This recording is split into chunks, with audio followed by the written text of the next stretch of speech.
Pourquoi l'Évangile est-il un chemin de liberté? Parce que Dieu réalise sa promesse de ne jamais nous abandonner.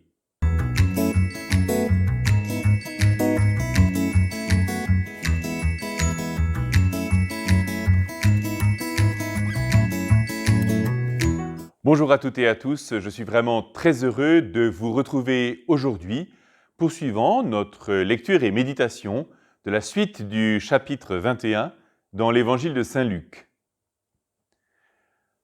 En ce temps-là, Jésus disait à ses disciples « On portera la main sur vous et l'on vous persécutera. On vous livrera aux synagogues et aux prisons. On vous fera comparaître devant des rois et des gouverneurs à cause de mon nom. Cela vous amènera à rendre témoignage. Mettez-vous donc dans l'esprit que vous n'avez pas à vous préoccuper de votre défense. C'est moi qui vous donnerai un langage et une sagesse à laquelle tous vos adversaires ne pourront ni résister ni s'opposer.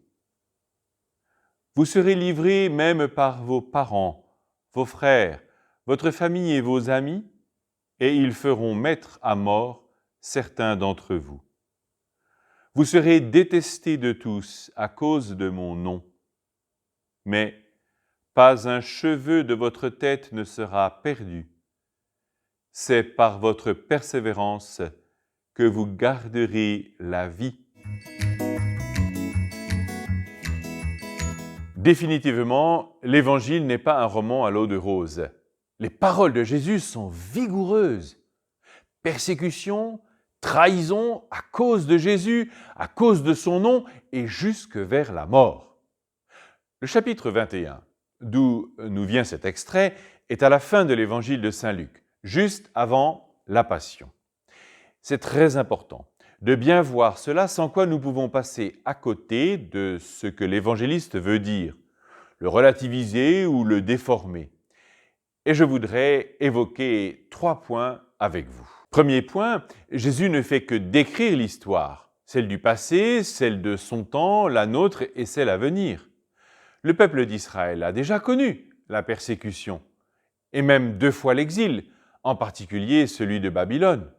Le livre de Judas Maccabée, dit aussi livre des martyrs d'Israël, décrit avec détail cette persécution. De même, du temps de Jésus, le peuple attend un Messie qui vienne le délivrer de la domination romaine, laquelle aboutit même à la destruction du temple de Jérusalem en 70.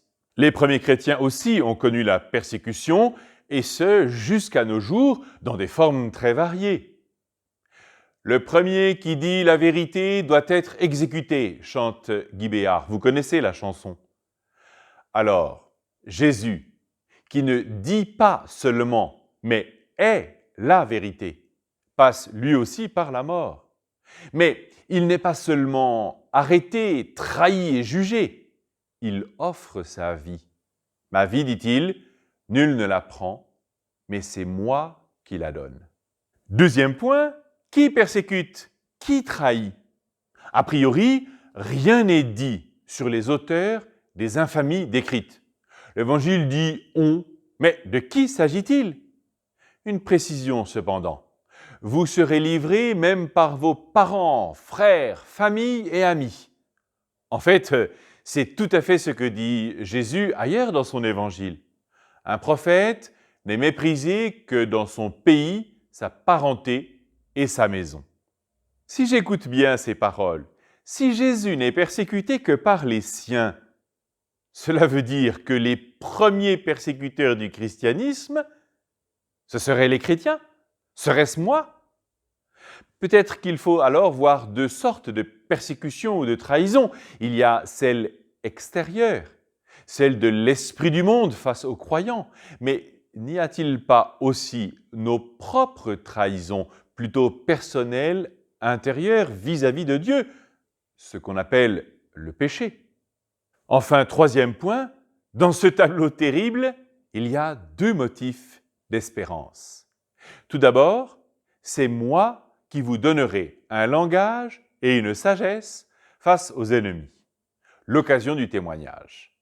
Puis ensuite, pas un cheveu de votre tête ne sera perdu et la persévérance ouvre à la vie.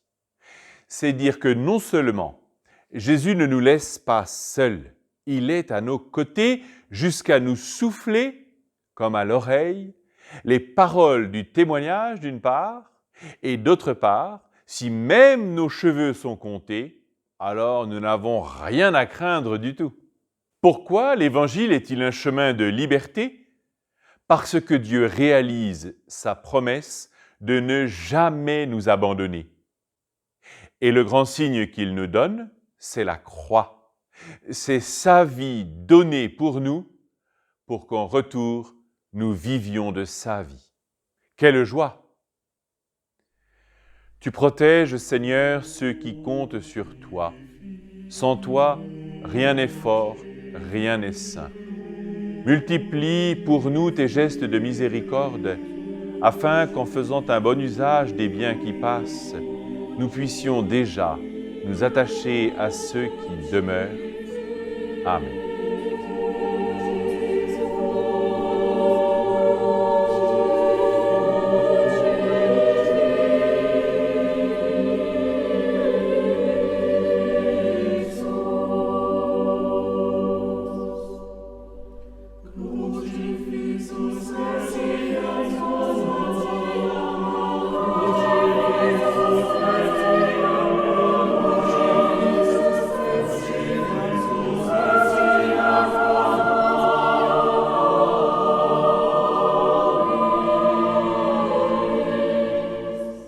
Bonne journée à tous et à demain avec Charlotte.